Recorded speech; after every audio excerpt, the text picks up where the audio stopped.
अस्सलामुअलैकुम WhatsApp guys, कैसे हैं? अल्हम्दुलिल्लाह मैं भी ठीक हूँ। अल्लाह पाक का शुक्र है, आपकी दुआएं हैं। अल्हम्दुलिल्लाह सब कुछ तंदुरुस्त और चकाचंद। भाई आज की न्यूज़ है कि जैसे कि एक मेरी न्यूज़ मैंने जो बनाई थी कि दुबई ने इसराइलियों के लिए वीज़ा फ्री कर दिया है कि अभी इसराइल और दुबई में एक कॉन्ट्रैक्ट साइन हुआ है, जैसे कि दोनों एक दूसरे की कंट्री में आ जा सकते हैं जिनके सिटीज़न। इसका मेन मकसद ये था कि टूरिज़म को प्रमोट करने के लिए। इसराइल रिच कंट्री है, उसके जो लोग हैं वो टूरिज़म पे यकीन रखते हैं। हर साल लाखों के करोड़ों लोग यूरोप डिफरेंट इंडिया का बहुत सारा विज़िट करते हैं और पैसा खर्च करते हैं।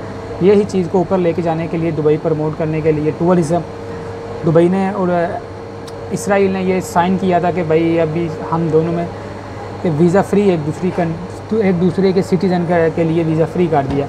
दुबई के बाद अभी बहरीन का नंबर आ गया। भाई बहरीन और इसराइल में ये माहिदा तय पा गया कि दोनों ने एक दूसरी कंट्री के लिए वीज़ा फ्री कर दिया है और ई वीज़ा कर दिया है। पहली जो कैटेगरी है ई वीज़ा, और कुछ लोग के लिए वीज़ा फ्री किया। ई वीज़ा का मतलब कि सिर्फ आपने गूगल पे जाना है, ऑनलाइन ई वीज़ा लेना है, उसमें आपको किसी चक्कर का नहीं है, बस फ़ीस देनी है $10-20 है और ई वीज़ा लेके किसी एजेंट वगैरह की ज़रूरत नहीं है। ई वीज़ा लेके सीधा इस बहरीन आ जाए और बहरीन के लोग सीधा इसराइल चले गए। तो ये छोटी सी न्यूज़ थी कि भाई ये जो अगर इंटरेस्ट रखते हैं इन चीज़ों पे, जो बहरीन में लोग रहते हैं या जो इसराइल में लोग रहते हैं, उनके लिए ये न्यूज़ है कि भाई इन दोनों ने एक दूसरे के लिए वीज़ा फ्री कर दिया। तो इंशाल्लाह अभी देखते हैं कि तीसरा कंट्री कौन बनता है। अभी देखने में आ रहा है कि सूडान आएगा, क्योंकि हाल ही में सूडान ने भी एक्सेप्ट कर लिया इसराइल को। उस पर भी मैंने एक वीडियो बनाई है, अगर देखना चाहो तो आप देख सकते हो, और पूरी डिटेल बनाई है कि इसराइल और अमेरिका ने मिलकर क्या बेनिफिट दिए हैं सूडान को कि उसने इसराइल को तस्लीम कर लिया। एक साइड पे जो सूडान में बहुत सारे मुजाहरे हो रहे हैं, जैसे कि फ़्रांस के सदर ने हजूर पाक के ख़िलाफ़ कुछ बोला था, खाके बनाए थे, उसके ऊपर मुजाहरे हो रहे हैं। दूसरी तरफ उन्होंने इसराइल को तस्लीम कर लिया। तो ये कुछ कंट्रोवर्शियल लग रहा था मुझे, लेकिन जो भी है आप वीडियो को विज़िट करें, आप देख सकते हैं क्या क्या बेनिफिट मिले हैं। दूसरे नंबर पे बहरीन आया।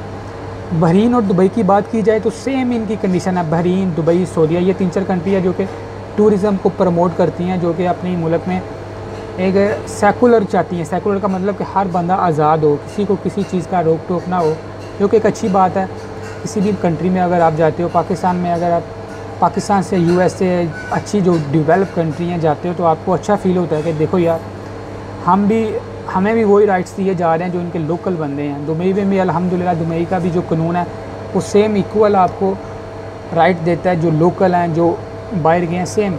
तो बहरीन भी इस चीज़ को प्रमोट करने के लिए टूरिज़म को, उसने भी ये जो इनिशिएटिव लिया है, तो अच्छा इनिशिएटिव है। चलो टूरिज़म ऊपर जाएगी, इनको पैसा आएगा इसराइल से, और जो इधर के लोकल हैं बहरीन के, वो भी इसराइल में जाकर अपना पैसा खर्च करेंगे।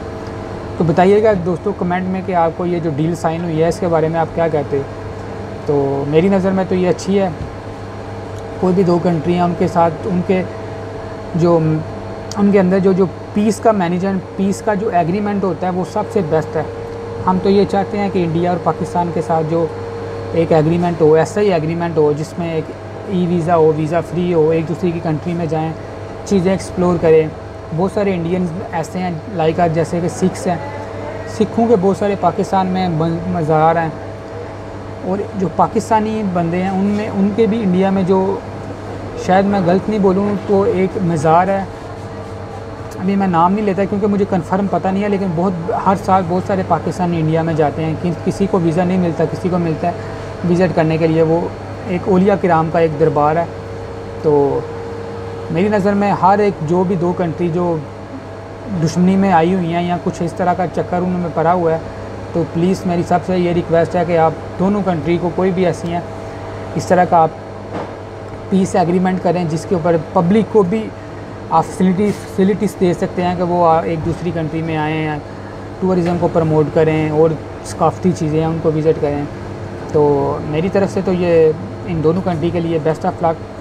और इंडिया और पाकिस्तानी लोगों को भी ये कहना चाहूँगा कि आप भी अपनी गवर्नमेंट को ये फोर्स करो कि अगर ये कंट्री इस्लामिक कंट्री और जीविश कंट्री, जीविश का मतलब यहूदी और मुस्लिम भाईचारा बढ़ा सकते हैं कि यार हम क्यों नहीं बढ़ा सकते। हम तो एक ही रीजन में रहते हैं, एक ही हमारा कल्चर है, इस्लाम इंडिया में भी पाकिस्तान से ज़्यादा मुस्लिम इंडिया में रहते हैं, तो हमें भी ये चीज़ को प्रमोट करना चाहिए, हमको भी आगे जाना चाहिए। जर्मनी और एक और कंट्री है, अभी मुझे याद नहीं है, वो बहुत तकरीबन आज से 100 साल पहले उन्होंने बहुत सारी जंगें लड़ी हैं, लेकिन अल्हम्दुलिल्लाह अभी वो सबसे बेस्ट और उनमें सबसे ज़्यादा ट्रेड हो रही है। यूरोप में वो 2 कंट्री हैं जो एक दूसरे के साथ सबसे मैसिव किस्म की मिलियन डॉलर्स की ट्रेड कर रहे हैं। तो भाई मसला ये है कि सिर्फ एजुकेशन की कमी है, और सब लोगों से मेरी दरख्वास्त है कि इस तरह का अगर कोई पीस एग्रीमेंट होता है तो हम सब को उसको अप्रिशिएट करना चाहिए, क्योंकि ये पब्लिक के लिए अच्छा है। तो भाई इंशाल्लाह नेक्स्ट वीडियो में आपकी खिदमत में हाज़िर होंगे। तो आखिरी मैसेज जो आपके लिए, अपना बहुत सारा ख्याल रखिएगा और मेरी वीडियो देखिएगा। अच्छी लगी तो लाइक कर दीजिएगा, बुरी लगे तो अनलाइक कर दीजिएगा, आपकी मर्ज़ी है, आपकी चॉइस है। तो तब तक के लिए अल्लाह हाफ़िज़।